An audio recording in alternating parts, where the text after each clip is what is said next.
Bismillahirrahmanirrahim. Assalamualaikum warahmatullahi wabarakatuh.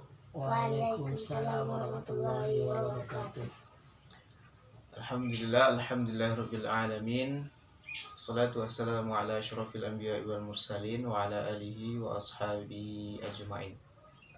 Asyhadu an la ilaha illallah wahdahu la syarikalah wa asyhadu anna Muhammadan abduhu wa rasuluh la nabiyya ba'da amma ba'du.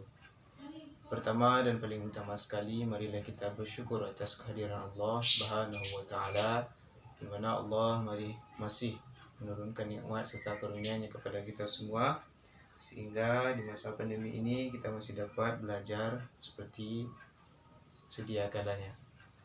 Salawat dan salam marilah kita doakan kepada Allah, semoga selalu kita curahkan kepada Nabi besar Muhammad sallallahu alaihi wasallam. Allahumma shalli ala sayyidina Muhammad wa ala ali Muhammad. Baiklah, Nana Bapak semuanya, apa kabar pada siang hari ini? Apakah masih semangat untuk belajarnya? Masih semangat? Semangat. Nah, sebelum kita mulai pembelajaran pada siang hari ini, Bapak akan mengambil absen terlebih dahulu. Ya, pertama Nofrian Halino hadir? Hadir. Abi Kurniawan? Hadir. Ya, alhamdulillah kita hadir keseluruhannya. Bapak harap anak-anak semua dapat memahami pembelajaran kita nanti di awal sampai akhir nanti. Sebelumnya marilah kita berdoa terlebih dahulu. Berdoa mulai. Doa selesai. Baiklah, pada materi pembelajaran pendidikan agama Islam pada hari ini adalah mengenai, yaitu mari mengenal Allah. Mari mengenal Allah dan kitabnya.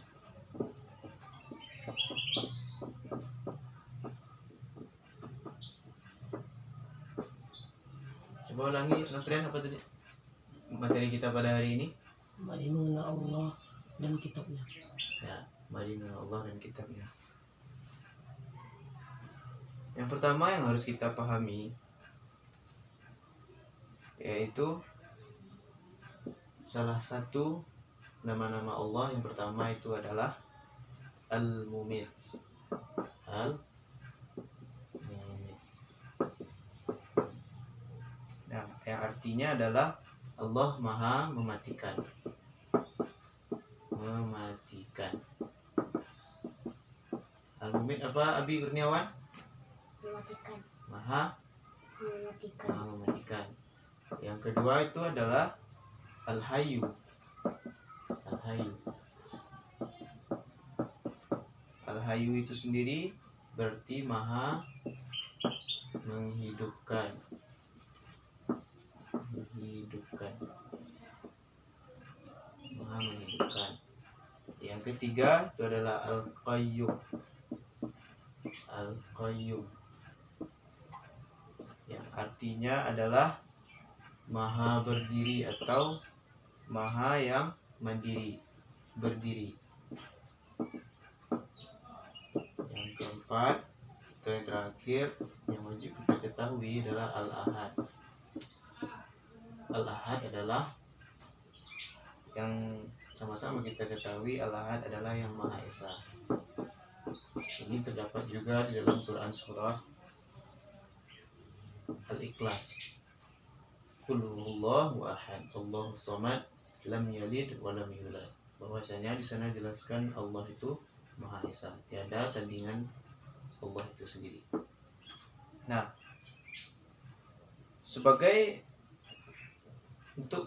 supaya Anda semua agar mempunyai sifat Al-Mumit, Al-Hayyu, Al-Qayyum dan Al-Ahad, yang pertama itu Al-Mumit. Nah, tentu saja ini mengandung arti yaitu Maha mematikan. Nah, bila kita ingin bahagia, maka ikutilah perintah Allah dan jauhilah perintah Allah, dan ikutilah perintah-perintah Rasul kita seperti rajin sholat, belajar, baca Quran, dan patuh kepada orang tua dan guru kita. Nah, ini merupakan akhlak terpuji di hadapan Allah. Ini adalah salah satu akhlak terpuji di hadapan Allah, Al-Hayy Al-Mumin. Yang kedua adalah Al-Hayyu. Al-Hayyu yaitu maha hidup, yang mengandung arti bahwa nyawa dan rezeki dari Allah Subhanahu wa taala, yang dengan cara kita makan dengan teratur, minum dengan teratur, dan hidup dengan cara yang sehat. Sedangkan perilaku membantu kelangsungan hidup orang lain, misalnya bersedekah, memberi makan, minum, dan membantu kesehatan orang lain. Selanjutnya Al-Qayyum, itu berdiri. Nah, di sini mengandung arti bahwa Allah itu benar-benar berdiri selama-lamanya, ya. Nah, kita sebagai anak yang sekolah, anak yang siswa yang menuntut ilmu, murid-murid yang belajar, maka hendaknya kita sebelum kita melakukan aktivitas, kita merapikan tempat tidur kita, menyiapkan peralatan sekolah, dan menyiapkan pakaian kita, lalu mengambil sarapan. Nah, ini merupakan cara kita Al-Qayyum, yaitu berdiri sendiri atau mandiri.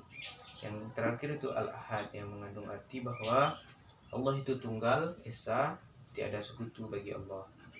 Nah, ini merupakan sifat ini tidak, bahwasanya manusia itu tidak Allah itu tidak bergantung kepada orang lain.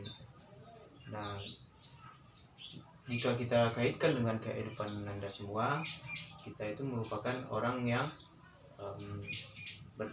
mandi, ya, salah satu aktivitasnya itu kita mandi sendiri, berpakaian sendiri, mengerjakan PR sendiri, dan merapikan buku sendiri. Nah, ini adalah salah satu sifat Allah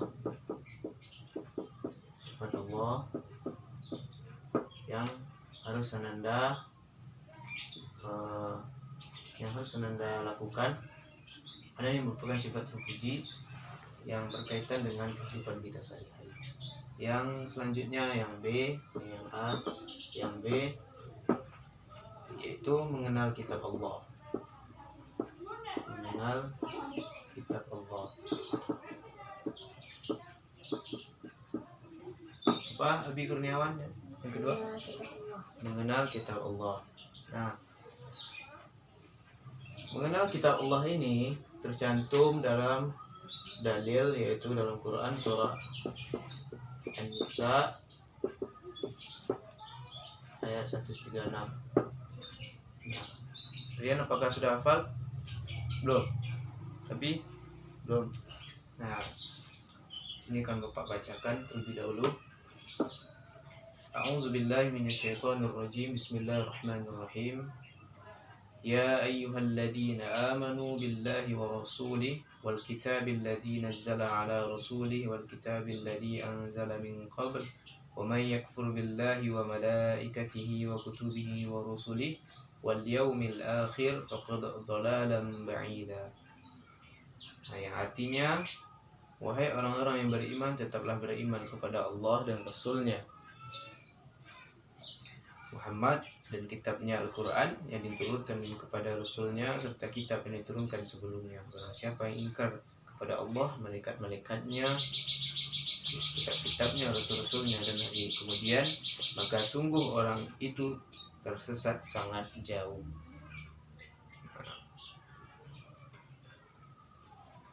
Yang kedua, yaitu ini berkaitan dengan mengenal kitab Allah. Ini bisa nanti Anda cari.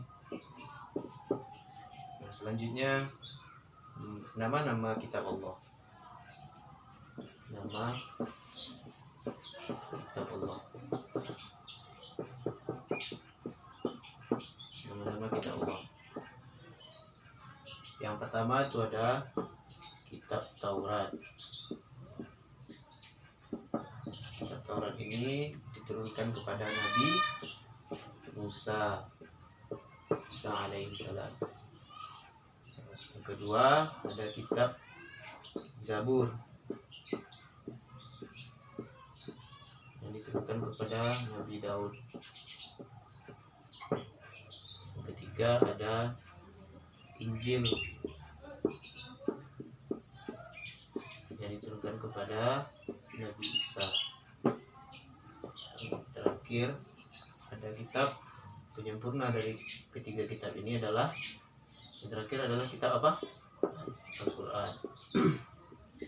Al-Quran diturunkan, sudah jelas Quran diturunkan kepada Nabi Muhammad.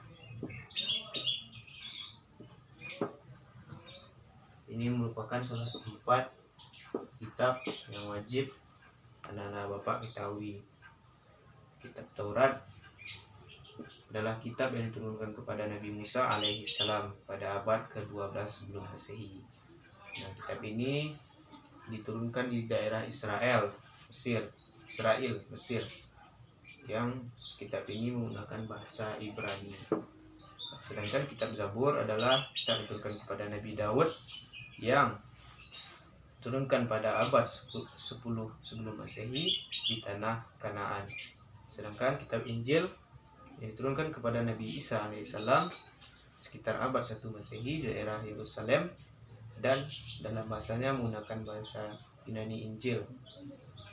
Nah, itu disebut juga dengan kabar selamat atau kabar gembira. Yang terakhir itu adalah kitab Al-Quran yang diturunkan kepada, jelas ya, kitab Al-Quran diturunkan kepada Nabi Muhammad SAW pada abad 6 Masehi, yang dikenal dengan sebutan dengan Nuzulul Quran. Yang pertama kali Nabi Muhammad menyendiri di Gua Hira di Mekah, lalu turunlah Al-Quran.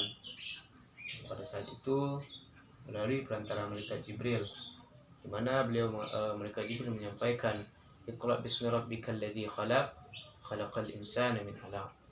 Nah, yang pertama kali itu ayat Al-Quran turun disampaikan oleh malaikat Jibril. Apa kata malaikat Jibril?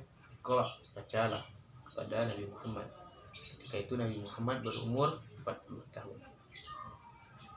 Al-Quran ini terdiri dari 114 surah terbagi dalam 30 juz dan 6.236 ayat. Nah, Al-Quran ini diwahyukan selama 22 tahun, 2 bulan dan 22 hari.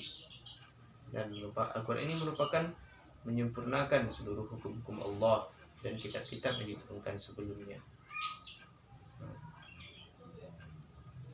Inilah 4 dari kitab yang wajib kita ketahui. Kitab Taurat diturunkan kepada Nabi Musa. Kitab Injil Isa, Al-Quran, Muhammad, Zabur. Daud. Alhamdulillah, Bapak harap Anda semua, anak-anak semua dapat mengerti. Selanjutnya ini yang terakhir ya. Yang terakhir kitab Allah Subhanahu wa taala merupakan ajaran yang terpuji. Nah, bagaimana di dalam kehidupan anak-anak semua dapat mengimplementasikan kitab-kitab ini? Nah, yang pertama, kita harus terlebih dahulu kita mengetahui kitab Allah itu adalah petunjuk dalam kehidupan. Nah, petunjuk kepada manusia itu dalam bentuk akhlak, perilaku, dan kehidupan sehari-hari. Misalnya kepada Allah Subhanahu wa taala, berperilaku kepada sesama manusia, berperilaku pada hewan, tumbuhan, kepada teman-teman anda semua, kepada adik-adik, keluarga, orang tua, dan semuanya. Nah, itu tuh diatur di dalam Al-Quran itu sendiri atau di dalam kitab-kitab Allah itu sendiri. Nah, yang pertama, salah satu aplikasi atau implementasi dari akhlak terpuji dari kitab-kitab yang diturunkan oleh Allah itu, yang pertama adalah kitab itu adalah ajaran terpuji dari Sang Pencipta Allah. Misalnya sholat dan berdoa, itu tercantum dalam Al-Quran itu sendiri ya. Bagaimana tata cara sholat dan bagaimana tata cara beribadah kepada Allah. Yang kedua itu ajaran yang terpujinya adalah sesama manusia. Misalnya saat kita bertemu, antara Abi dan Rian bertemu, membaca salam atau Assalamualaikum atau berjabat tangan. Nah, dan menolong teman ketika mendapat musibah. Yang selanjutnya ajaran terpuji dari kitab Allah itu adalah kepada binatang atau hewan makhluk Allah lainnya. Nah, contohnya kita memberi makan seekor kucing, memberi makan ayam. Nah, itu merupakan akhlak kepada binatang itu sendiri. Nah, selanjutnya ajaran yang terpuji adalah kepada diri sendiri. Misalnya kita merawat tubuh kita, ketika kita sakit kita carikan obatnya, ketika kita merasa lapar kita makan. Nah, itu salah satu contoh merawat diri kita. Nah, itulah implementasi atau aplikasi dari kitab-kitab yang diturunkan oleh Allah Subhanahu wa taala. Nah, alhamdulillah mungkin sampai di sini pembelajaran kita. Bapak harap anak-anak Bapak semua dapat memahami apa yang Bapak sampaikan di awal sampai akhir nanti, dan Bapak harap juga dapat diaplikasikan, dapat dipraktekkan atau diamalkan di dalam kehidupan anak-anak semua, anak-anak sekalian. Nah, sebelum Bapak tutup pembelajaran pada hari ini, apakah dari anak-anak semua adakah yang ingin bertanya? Abi, apakah Abi Kurniawan mau bertanya? Frian? Kalau tidak, Bapak akan sedikit menanyakan. Al-Hayyu tadi apa artinya? Menghidupkan. Al-Ahad? Berdiri. Al-Ahad? Al-Ahad. Maha Esa. Ya, kitab Taurat diturunkan kepada Musa, Nabi Musa. Zabur, Daud, Injil, Isa, Al-Quran. Muhammad SAW. Alhamdulillah, kita telah selesai pembelajaran mari mengenal Allah Subhanahu wa taala dan kitab-kitabnya. Harap dapat kita pahami. Kita akhiri dengan doa kafaratul masjid. Subhanakallahumma wa bihamdika asyhadu an la ilaha illa anta astaghfiruka wa atubu ilaik. Assalamualaikum warahmatullahi wabarakatuh.